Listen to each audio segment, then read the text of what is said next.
Chairman Barrasso, Ranking Member Wyden, and honorable members of this subcommittee. My name is Todd Parfitt. I am the Director of the Wyoming Department of Environmental Quality, and thank the subcommittee for inviting the state of Wyoming to share its perspective on the Bureau of Land Management's proposed rule entitled Waste Prevention, Production Subject to Royalties, and Resource Conservation. My comments today will focus on environmental aspects of the BLM's proposal.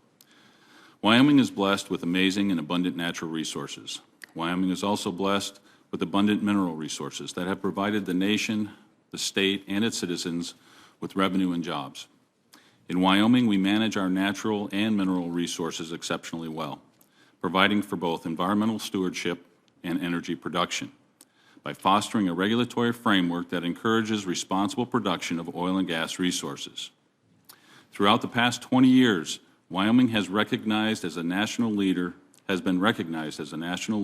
in regulating air emissions from oil and gas production. In 1997, absent an EPA permitting program, Wyoming DEQ's Air Quality Division established its oil and gas minor source permitting and guidance program. This air emissions program is consistent with Wyoming's legislative directive aimed at preventing, reducing, and eliminating pollution and retaining primacy over Wyoming's air quality resources.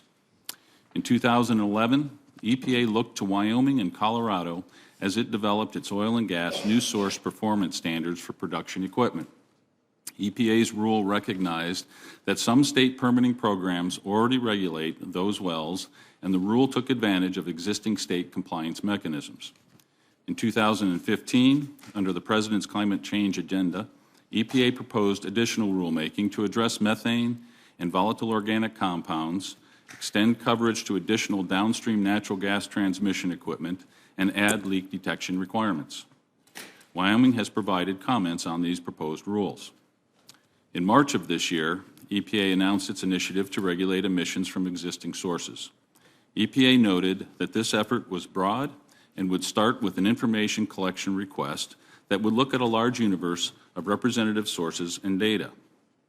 Shortly before EPA announced its existing source data collection effort, BLM came out with its proposed rule, which includes requirements for venting and flaring. Several parts of BLM's proposed rule are designed to regulate air pollution, which is a matter that Congress delegated to the states and EPA, not to the BLM. Wyoming and EPA already regulate what BLM is attempting to regulate. This is evident by the fact that much of BLM's proposal is based on Wyoming's air quality environmental regulations. In fact, BLM references Wyoming's air quality regulations over 40 times in the proposed rules. This duplication of environmental control measures raises many concerns. For example, the BLM's proposal usurps authority currently vested with the states. By attempting to exert control over state and private lands that are intermingled within federal lease is an example of federal government overreach. It is also unnecessary. Wyoming's air quality rules and Oil and Gas Conservation Commission regulations apply across the entire state to private, state, and federal mineral development. Some key definitions posed by BLM are inconsistent with EPA's definitions, further creating regulatory confusion. BLM's proposed variance process is not a legitimate variance process in the context of cooperative federalism. It is dissimilar to EPA's primacy recognition and is subject to BLM interpretation, which creates an inconsistency within and among states. It's worth repeating that BLM's proposal cites Wyoming's air quality existing source regulations over 40 times. While Wyoming appreciates the recognition, BLM has misapplied Wyoming's environmental regulations, which are applicable to a specific ozone non-attainment area, and did not consider how Wyoming addresses oil and gas development on a statewide basis. The unique nature of this non-attainment area is not applicable to other areas of the state.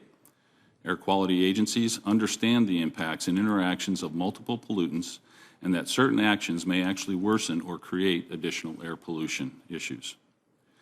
In the NEPA process, the BLM has historically recognized the state's air quality primacy and deferred to the state on air quality issues.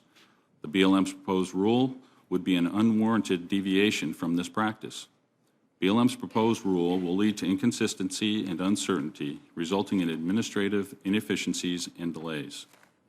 In closing, Wyoming respectfully requests that BLM continue to recognize the state's air quality primacy and defer to the state on air quality issues. Thank you.